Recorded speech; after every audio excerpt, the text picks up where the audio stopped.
Hey everybody, welcome back. So if you watched my last video, you know one of the first things I want to do as I get back to work on the 67 Mustang is get the carburetor that originally came on it, that Ford Motorcraft Holley, get it cleaned up, rebuilt. I got a kit for it back there, and see if I can't make that work and get that 3310 Holley off of it. So it's been sitting in the tank for 2 days. I've come out and on and off, giving it 30 minutes at a time of ultrasonic. So let's get the pieces out of there. I'm going to dunk them. I'm going to hit them with the air, and then I'm going to spray them with some spray lubricant just to keep them from corroding again. So I'm going to put the camera down. We'll dig those out. In fact, let's dig them out first, because it's still 43 degrees and it's still going to be pretty hot. See if I can get it to come out of there by itself. Wow, that looks pretty good. I still got some dirt down in there. I don't know if you can see it, but that looks pretty good. Let's dunk it.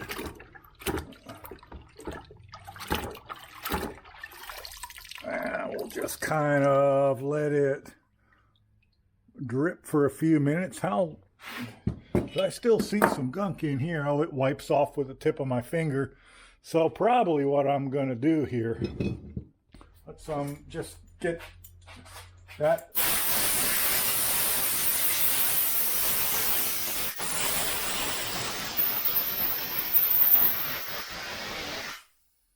I just want to get through all the passages while everything is really, really soft and comes off easy, and get these gaskets off of here.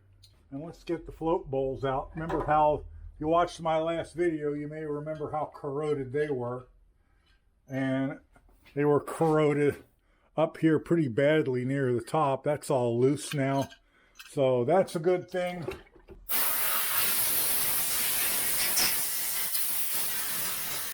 Here's one of the metering blocks. It's got the power valve, so it's the primary metering block. Let's get that. Oh, also I want to get that little baffle plate off of it so I don't lose it. I don't want that going off into the I don't know what to call it, into the distance. Secondary float bowl. This had a lot of corrosion in it too, and you see it's almost completely gone. That's excellent. So now I want to get in, and I'm going to use the same soapy water. I know it's dirty, I don't care. I'm going to get the butterflies and throttle plate in, and I'm going to get a bunch of these little pieces in. I have to disassemble that. I may not put that in or that. I don't really worry too much about those. Most of this stuff, I don't know.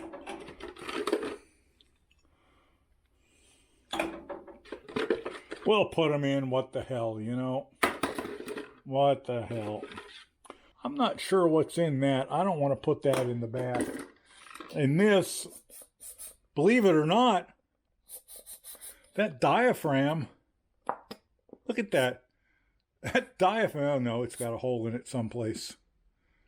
Oh no, it doesn't. Look at that, huh? That diaphragm is still good after all these years. So I am not going to put that in. Okay, so I guess that's all that's going in. I'm going to put this little tray of nuts and bolts in there. I can find a spot where it will go in without turning over. That looks like that'll work.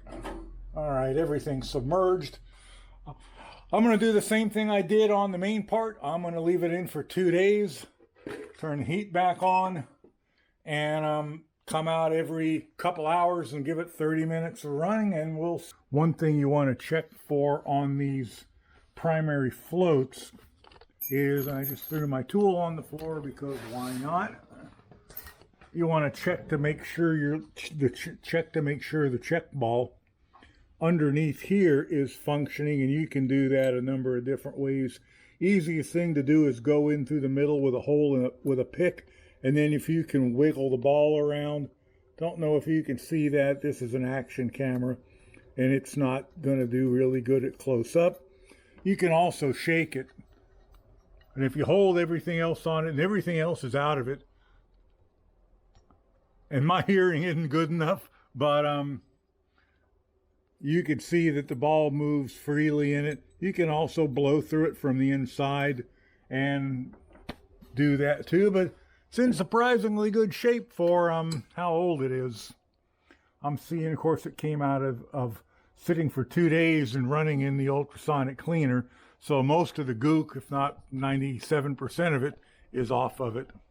So I'm just going to kit it. Even the inlet valves, the needle and what you would call a needle and seat, is, I mean, freed up easily.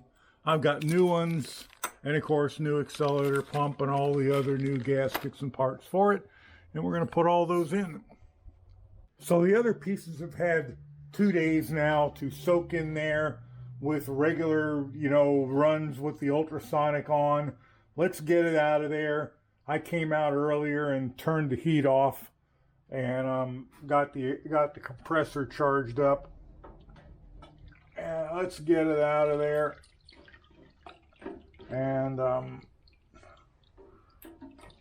yeah, that was stupid. And I'm gonna get these out. I don't want to lose any pieces, but I want to get as much water out of there as I can.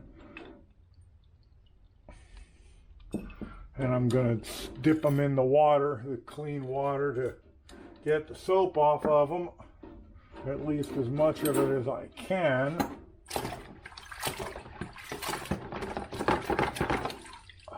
So I think what I'll do, I'm going to let that cool the rest of the way off. It's still at 41C, whatever the hell that is in freedom units.